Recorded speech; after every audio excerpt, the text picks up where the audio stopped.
फसाना, हर दिल पे लिख दिया है, हर दिल पे लिख दिया है जिंदगी का अफसाना। अमूल्य रतन, अमूल्य रतन, अमूल्य रतन। ये श्रृंखला सर्व आत्माओं के पिता परमात्मा शिव के द्वारा उच्चारित महावाक्यों के संकलन पर आधारित है। ओम शांति। कॉलीवुड स्टूडियो द्वारा प्रस्तुत अमूल्य रत्न में आप सभी का हार्दिक स्वागत है। स्वामी शिवानंद जी ने कहा है, एकाग्रता आवेश को पवित्र और शांत बना देती है, विचारधारा को शक्तिशाली और कल्पना को स्पष्ट बना देती है। वास्तविकता में संसार में सर्व सिद्धियों का शाश्वत रहस्य है एकाग्रता। ईश्वरीय ज्ञान में एकाग्रता की शक्ति के वास्तविक अर्थ और महत्व को आज हम ईश्वरीय महावाक्यों द्वारा जानेंगे। महावाक्यों के स्पष्टीकरण के लिए हमारे मध्य हैं प्रजापिता ब्रह्मा कुमारीज ईश्वरीय विश्वविद्यालय के वरिष्ठ राजयोगी शिक्षक आदरणीय राजू भाई साहब। तो सब आपका आज के एपिसोड में बहुत बहुत स्वागत है। तो आज हम बात करेंगे 15 नवंबर 2003 के महावाक्यों पर, जिसका टॉपिक है मन को एकाग्र कर, एकाग्रता की शक्ति द्वारा फरिश्ता स्थिति का अनुभव करो। तो सब स्टार्टिंग में परमात्मा कहते हैं कि सबसे श्रेष्ठ खजाना है ज्ञान का खजाना, शक्तियों का खजाना, गुणों का खजाना, साथ साथ बाप और सर्व ब्राह्मण आत्माओं द्वारा दुआओं का खजाना। तो चेक करो, यह सर्व खजाने प्राप्त है।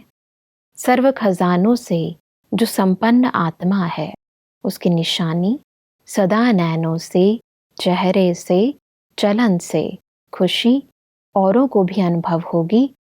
जो भी आत्मा संपर्क में भी आएगी वह अनुभव करेगी कि यह आत्मा अलौकिक खुशी से अलौकिक न्यारी दिखाई देती है।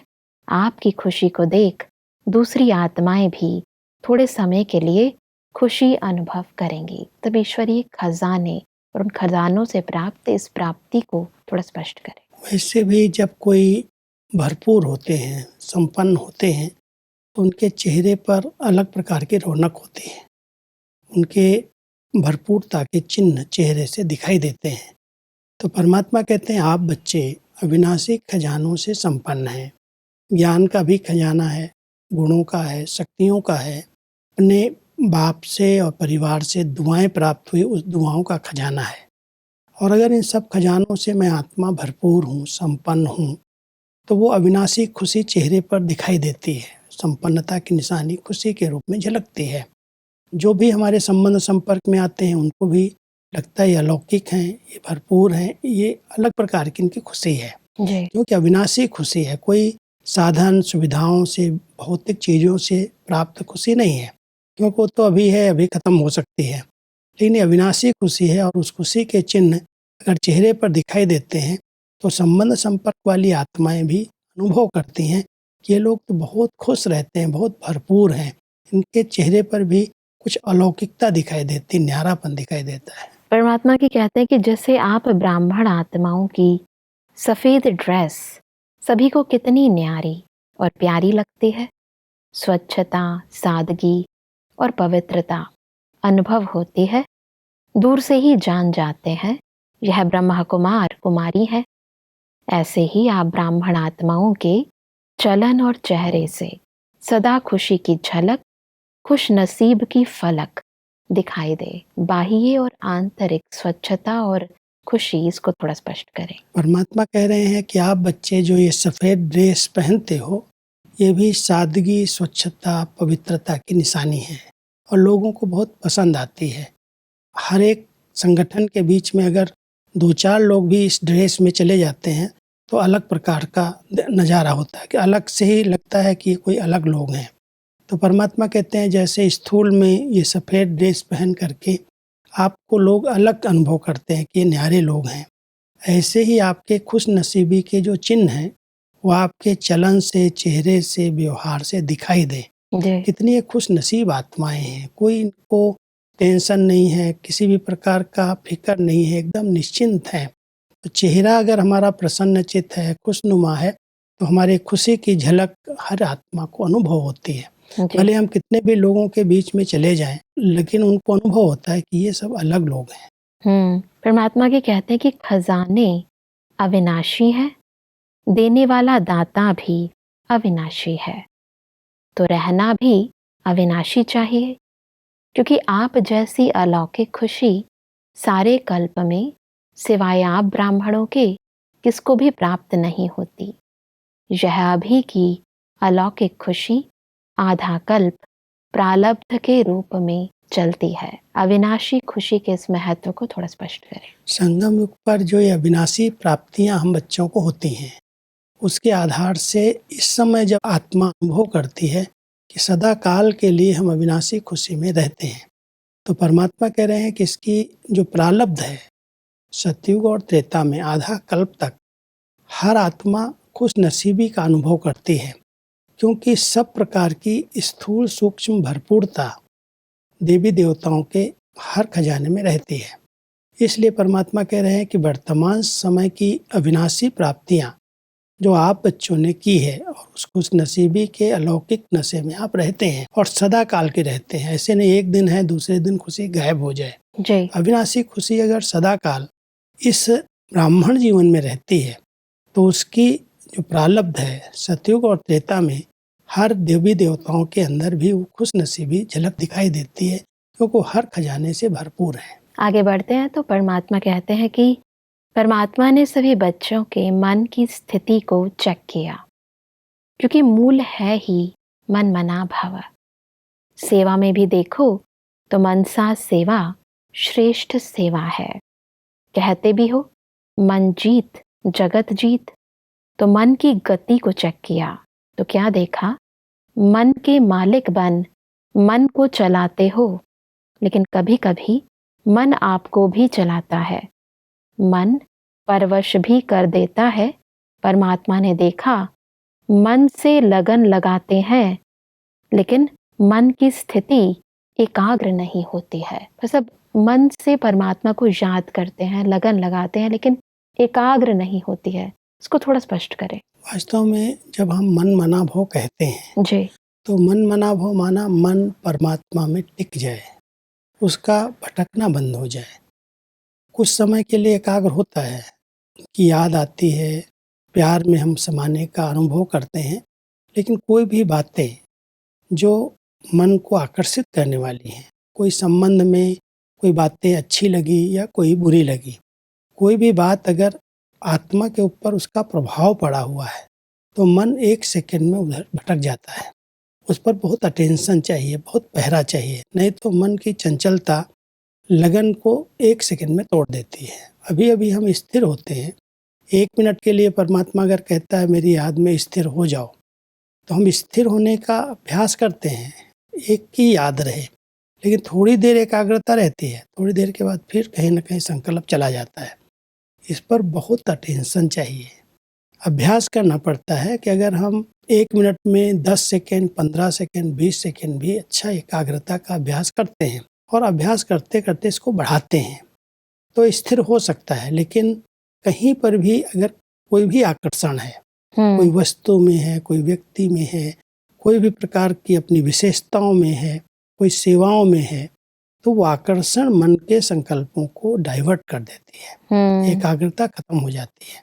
परमात्मा चाहते हैं मनसा सेवा करने के लिए मन बहुत एकाग्र चाहिए, मन जीत स्थिति चाहिए। जो संकल्प करना चाहे वही संकल्प उठे, उसके अलावा दूसरा संकल्प ना उठे। बिल्कुल। उसके लिए हमें एकाग्रता को बढ़ाने का अभ्यास करना होगा। परमात्मा आगे कहते हैं कि वर्तमान समय मन की एकाग्रता एक रस स्थिति का अनुभव कराएगी। अभी रिजल्ट में देखा कि मन को एकाग्र करने चाहते हो, लेकिन बीच बीच में भटक जाता है। एकाग्रता की शक्ति अव्यक्त फरिश्ता स्थिति का सहज अनुभव कराएगी। तब एकाग्रता से एक रस स्थिति, अव्यक्त फरिश्ता स्थिति कैसे बन पाती है, इसको थोड़ा स्पष्ट करें। फरिश्ता स्थिति हमारे संकल्पों से ही निर्माण होती है। जी। जब हम बहुत शुद्ध और हल्के संकल्प होते हैं, जरा भी कोई भी भारीपन बोझ नहीं है संकल्पों का भी। कई प्रकार की जवाबदारियां स्थूल में भी होती हैं, लेकिन मन उस जवाबदारियों को निभाते निभाते थक जाता है, भारी हो जाता है। जी। तो फरिश्ता स्थिति अर्थात लाइट स्थिति, हल्की स्थिति, उस हल्की स्थिति के लिए, उस फरिश्ता स्थिति के लिए हमें बहुत शुद्ध और एक रस स्थिति के अभ्यास में रहना होगा। जितना हम एक रस स्थिति में रहते, माना बार बार हमारी स्थिति डगमग नहीं होती, मन स्थिर है, एकाग्र है और स्थिति एकदम एक रस, एक की याद में खोई हुई है, तो वो एक रस स्थिति जो संकल्प का आभा मंडल बनता है, ओरा बनता है, वही लाइट का शरीर निर्माण होता है जी। और वही हमारी फरिश्ता स्थिति बन जाती है। इसलिए परमात्मा हम सबको कहते हैं, पहले आप सब बातों से न्यारे, डिटैच, बहुत हल्के बन जाओ। जी। सब जितनी जवाबदारियां आपकी हैं बाबा को अर्पित करो, ये आपकी हैं, मैं आपका बच्चा हूँ। और बहुत शुद्ध पवित्र संकल्पों में रमण करने का अभ्यास करो। मैं एक लाइट हूँ, मैं परम धाम से अवतरित हुई एक चैतन्य शक्ति आत्मा हूँ, मैंने शरीर धारण किया है। अपने शुद्ध ऐसे विचार जो संकल्प चलते हैं, वो संकल्प ही एक बहुत शुद्ध पवित्र आभा मंडल क्रिएट कर देते हैं जी। और उससे हमारी फरिश्ता स्थिति बन जाती है।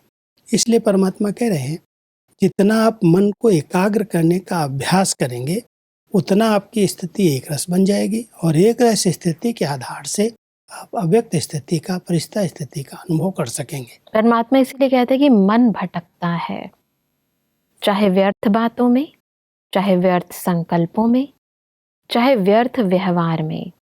जैसे कोई कोई को शरीर से भी एकाग्र होकर बैठने की आदत नहीं होती है, कोई को होती है। तो मन जहाँ चाहो, जैसे चाहो, जितना समय चाहो, उतना और ऐसा एकाग्र होना, इसको कहा जाता है मन वश में है। एकाग्रता की शक्ति, मालिकपन की शक्ति सहज निर्विघ्न बना देती है, युद्ध नहीं करनी पड़ती है। एकाग्रता की शक्ति से स्वतः ही एक बाप दूसरा ना कोई, यह अनुभूति होती है। सब एकाग्रता की इस परिभाषा और प्राप्ति को थोड़ा स्पष्ट करें। परमात्मा हम सबको एकाग्रता का बहुत सुंदर अभ्यास बता रहे हैं। जैसे कोई कोई जब योग में बैठते हैं तो जैसे बैठते हैं ऐसे पूरा टाइम बिल्कुल शरीर भी उनका हिलता नहीं है, एक टिक जैसे शरीर भी स्थिर हो जाता है। जी। और कोई कोई होते हैं बार बार अपनी पोजीशन शरीर की चेंज करते रहते, हिलते रहते हैं। परमात्मा कहता है ऐसे ही योग अभ्यास में मन भी एक रस स्थिति में स्थित हो जाए, उसमें कोई भी प्रकार की व्यर्थ बातें, व्यर्थ संकल्प, व्यवहारिक संकल्प, कोई भी प्रकार के हलचल के संकल्प न हो, जी। तब एक बाबा की याद एक टिक रह सकती है और एक टिक याद के द्वारा कई प्रकार की सिद्धियां प्राप्त होती हैं। जितनी एकाग्रता हमारी बढ़ती जाती है, संकल्प बहुत शुद्ध और पवित्र बनते जाते हैं, संकल्प उठते हैं और कार्य होने लगते हैं। वास्तव में सब प्रकार की सफलता का आधार शुद्ध श्रेष्ठ संकल्पों की एकाग्रता है। कहीं पर भी हलचल अगर नहीं है तो वही संकल्प उठेगा जो होने वाला है और पता चलता है भविष्य में क्या होने वाला है, क्योंकि संकल्प इतना शुद्ध है, इतना पवित्र है, जो एक हर सीन भी सामने से ऐसे लगती है जैसे यही होने वाला है और जो संकल्प उठता है वही होता है। तो इस प्रकार की सिद्धियां एकाग्रता से स्वतः प्राप्त होती हैं। इसलिए परमात्मा कहते हैं, बच्चे जितना समय आप मन को एकाग्र कर सकते हो, एक टिक एक की याद में मगन, एक बाबा दूसरा न कोई, उस स्थिति से बहुत कुछ सिद्धियां प्राप्त हो जाती हैं। बिल्कुल। परमात्मा की कहते हैं कि एकाग्रता की शक्ति से स्वतः ही एक रस फरिश्ता स्वरूप की अनुभूति होती है। ब्रह्मा बाप से प्यार है ना, तो ब्रह्मा बाप समान बनना अर्थात फरिश्ता बनना। एकाग्रता की शक्ति से स्वतः ही सर्व प्रति स्नेह, कल्याण, सम्मान की वृत्ति रहती ही है, क्योंकि एकाग्रता अर्थात स्वमान की स्थिति, फरिश्ता स्थिति स्वमान है।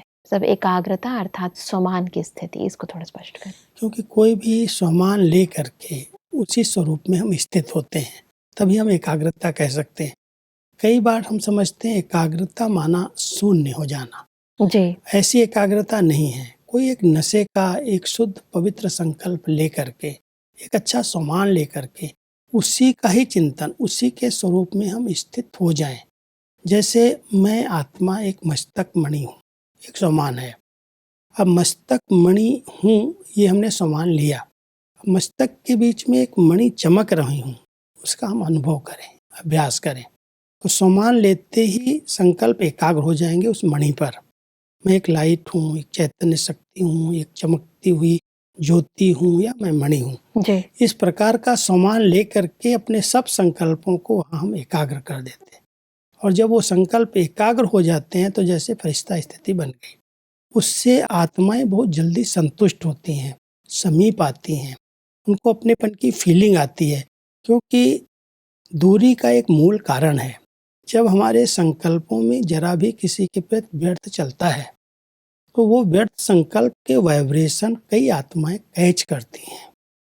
इस आत्मा के वाइब्रेशन ठीक नहीं है, इसके अंदर की भावनाएं ठीक नहीं। भले वो वाणी में नहीं आता, कर्म में भी नहीं आता, लेकिन जो सोच रहा है, जो अंदर अंदर उसके चिंतन चल रहा है, उसको भी लोग कैच कर लेते हैं। जानवर तो बहुत जल्दी कैच करते हैं। जी। कई पशु इतना जल्दी कैच करते हैं, आप उधर से क्रॉस कर रहे हैं, अगर आपको उसके प्रति कुछ भी ऐसी भावना है, इसको मारें, इसको भगाएं, तो फौरन उनको कैच हो जाता है और तुरंत तो भौंकना शुरू करेंगे, दौड़ के आ जाएंगे, काटने लगेंगे, मारने लगेंगे। तो पशु पक्षी भी हमारी भावनाओं को कैच करते हैं। तो परमात्मा कहते हैं जितना आपका शुद्ध संकल्पों का ओरा बनेगा, एक संकल्प में, सामान के संकल्प में एकाग्र होंगे, उतना अनेक आत्माएं आपसे संतुष्ट होंगी, समीप आएंगी, अपनेपन की फीलिंग करेंगी। एकाग्रता से बहुत अच्छा संगठन तैयार हो सकता है। बिल्कुल। इसलिए कई बार ऐसा होता है कि हम सामान की स्थिति में तो रहते हैं, बार बार स्मृति दिलाते हैं कि मैं फरिश्ता हूँ या मैं मास्टर सर्वशक्तिमान हूँ, परंतु क्योंकि साथ साथ मिक्सचर संकल्प होते हैं, व्यर्थ संकल्प भी साथ साथ चल रहे होते हैं, इसलिए उसका प्रभाव नहीं पड़ता। उसके स्वरूप में स्थित होना होगा। जी। कई बार हम उसका चिंतन करते हैं, मैं ये हूँ, लेकिन हूँ तो उसका स्वरूप क्या है? वो सर्व शक्तियों से संपन्न स्वरूप हो। उस बात को, उस पॉइंट को, उस शब्द को हम नहीं चिंतन करते रहें, वही रिवाइज नहीं करते रहें, लेकिन उसके स्वरूप में स्थित हो जाएं, तब उसका प्रभाव पड़ता है। परमात्मा की कहते हैं कि जैसे ब्रह्मा बाप को देखा, वर्णन भी करते हो, जैसे संपन्नता का समय समीप आता रहा तो क्या देखा? चलता फिरता फरिश्ता रूप, देहभान रहित, देह की फीलिंग आती थी। सामने जाते रहे तो देह देखने आती थी, या फरिश्ता रूप अनुभव होता था। कर्म करते भी, बातचीत करते भी, डायरेक्शन देते भी, उमंग उत्साह बढ़ाते भी, देह से न्यारा सूक्ष्म प्रकाश रूप की अनुभूति की। ब्रह्मा बाबा के इस एग्जाम्पल को स्पष्ट करें। ब्रह्मा बाबा ने जो लास्ट दिनों में पुरुषार्थ किया, करीब 1-1.5 साल तक, ऐसा पुरुषार्थ बाबा का था, जो सामने बच्चे आते थे तो बाबा जैसे यहाँ है ही नहीं, शरीर उनको दिखाई नहीं देता, ऐसे अनुभव करते थे एक लाइट है, एक फरिश्ता है, बात सुन रहे हैं, बात कर रहे हैं, लेकिन उसमें जैसे ध्यान ही नहीं है। जो जरूरी है वही बात का उत्तर मिला और फिर बाबा अपनी अशरीरी स्थिति में एकाग्र हो गए। बाबा ने एकाग्रता का बहुत गहरा अभ्यास किया। हाल में बाबा जाते थे, बैठते थे, तो वहाँ पर भी एक घड़ी थी जो उसकी सुइयाँ टिक टिक टिक करती थी। तो बाबा कहते थे बच्ची इसको भी बंद कर दो, इसकी भी ज़रूरत नहीं है। इतना गहरा अभ्यास एकाग्रता का उन्होंने किया, जो जरा भी कहीं कोई आवाज़ नहीं, आवाज़ की दुनिया से एकदम पार चले गए। और फिर अभ्यास करते करते कार्य व्यवहार नहीं छोड़ा, जो बच्चे आए उनको मिले, उनको भाषणा दी, पालना दी, सब कुछ किया बाबा ने, लेकिन उनको ये अनुभव करा दिया कि ये यहाँ होते भी नहीं है। इतना फरिश्ता स्थिति का, एकाग्रता का अच्छा अभ्यास कर लिया, जो संकल्प शांत हो गए तो लोग बात कर रहे हैं, लेकिन ऐसे अनुभव करते हैं जैसे बाबा यहाँ है ही नहीं। तो बाबा ने उस अभ्यास से अपनी कर्मातीत स्थिति बना ली। तो हम सबको भी बाबा कहते हैं, देखो ब्रह्मा बाबा ने लास्ट दिनों में ये पुरुषार्थ किया, आप बच्चे भी ऐसा पुरुषार्थ करके, फॉलो करके उनके समान संपन्न बनो। इसलिए परमात्मा ने कहा कि कहते हो ना कि ब्रह्मा बाबा बात करते करते ऐसे लगता था जैसे बात कर भी रहा है लेकिन यहाँ नहीं है, देख रहा है लेकिन दृष्टि अलौकिक है, यह स्थूल दृष्टि नहीं है। देह भान से न्यारा, दूसरे को भी देह का भान नहीं आए, न्यारा रूप दिखाई दे, इसको कहा जाता है देह में रहते फरिश्ता स्वरूप। हर बात में, वृत्ति में, दृष्टि में, कर्म में न्यारापन अनुभव हो। यह बोल रहा है लेकिन न्यारा न्यारा, प्यारा प्यारा लगता है, आत्मिक प्यारा। न्यारे और प्यारेपन की इस विशेष स्थिति को स्पष्ट करें। फरिश्ता स्थिति बाबा ये नहीं कह रहे हैं कि शरीर छोड़ने के बाद आप फरिश्ता बनेंगे, लेकिन शरीर में होते हुए भी इस शरीर का, इस देह के भान को सदा के लिए समाप्त किया उन्होंने। बहुत अच्छी आत्मिक स्थिति का अभ्यास करते करते उनके सामने कोई भी जाता था तो अपनी देह को भी भूल जाता था। कई प्रश्न लेकर के बच्चे आते थे, ये पूछेंगे, लेकिन बाबा की अलौकिक दृष्टि ऐसी पड़ती थी जो उनके विचार ही चेंज हो जाते थे, क्या पूछना है वही भूल जाता था। तो बाबा कह रहे बच्चे, ब्रह्मा बाबा ने अभ्यास किया, शरीर में होते हुए इस देह भान से उन्होंने न्यारेपन का अभ्यास किया और उससे वो फरिश्ता स्थिति का अनुभव कराते रहे। यही स्थिति आत्मिक स्थिति है। जितना हम आत्मिक स्थिति में स्थित रहते हैं उतना ये शरीर खुद का भी गुम हो जाता है और सामने वाले का भी शरीर दिखाई नहीं देता। उसको भी अनुभव होता है कि ये शरीर में नहीं है, ये अलग कहीं है। तो परमात्मा कहते हैं इसके लिए बहुत अच्छा अभ्यास चाहिए। ब्रह्मा बाबा ने अभ्यास किया और बच्चों को ये लास्ट दिनों में अनुभव भी कराया। जी, परमात्मा कहते हैं कि ऐसे फरिश्तेपन की अनुभूति स्वयं भी करें और औरों को भी कराएं, क्योंकि बिना फरिश्ता बने देवता नहीं बन सकते हैं। फरिश्ता सो देवता है। तो नंबर 1 ब्रह्मा की आत्मा ने प्रत्यक्ष साकार रूप में भी फरिश्ता जीवन का अनुभव कराया और फरिश्ता स्वरूप बन गया। उसी फरिश्ते रूप की साथ आप सभी को भी फरिश्ता बन परम धाम में चलना है। तो इसके लिए मन की एकाग्रता पर अटेंशन दो। परमात्मा हम सबको यही अटेंशन खिंचवा रहे हैं कि शरीर में रहते हुए आप फरिश्ता स्थिति का अभ्यास करो। न्यारे होकर के आत्मिक स्थिति का जितना हम अभ्यास करते हैं उतना इस शरीर के भान को हम भूल जाते हैं। और जब कर्म में आते हैं तो कर्म किया और कर्म से अलग मैं आत्मा कराने वाली अलग हूँ। तो वो अभ्यास करते करते साकार में भी हम फरिश्ता स्थिति का अनुभव करा सकते हैं। और जब फरिश्ता स्थिति संपूर्ण बन जाएगी, संपूर्णता को हम प्राप्त कर लेंगे, फिर हम सभी फरिश्ता बन करके वतन में, मूल वतन में, घर में बाबा के साथ जाएंगे। तो परमात्मा कहते हैं देवता बनने के पहले आप ब्राह्मणों को पहले फरिश्ता बनना है। साकार में रहते फरिश्ता स्थिति का अनुभव करो, फिर फरिश्ता बन करके अपने घर चलो, फिर पाठ में नई दुनिया में देवता रूप में पाठ बजाने आएंगे। भाई साहब, आज हमने बहुत ही गहराई से एकाग्रता की शक्ति से कैसे हम फरिश्ता स्थिति का अनुभव करें उस विधि को जाना। स्पष्टीकरण के लिए आपका बहुत बहुत धन्यवाद। ओम शांति। दर्शकों, आज के महावाक्यों में परमात्मा ने कहा कि हमें ब्रह्मा बाबा के समान एकाग्रता की शक्ति से एक रस, फरिश्ता स्वरूप, न्यारा और प्यारा बनना है। परमात्मा ने कहा कि एकाग्रता की शक्ति, मालिकपन की शक्ति सहज ही निर्विघ्न एक बाप दूसरा न कोई का अनुभव कराती है। परमात्मा ने कहा कि एकाग्रता की शक्ति स्वतः ही सर्व के प्रति सम्मान की भावना, स्नेह व कल्याण की वृत्ति उत्पन्न कराती है। दर्शकों, आज के महावाक्यों से संबंधित यदि आपके मन में कोई भी प्रश्न है तो आप हमें ईमेल कर सकते हैं। हमारा ईमेल आईडी है amolyaratna@collywoodstudio.org। अगले एपिसोड में हम इन्हीं महावाक्यों को और आगे बढ़ाएंगे। तब तक के लिए लेते हैं इजाजत। ओम शांति। मुख्य सार।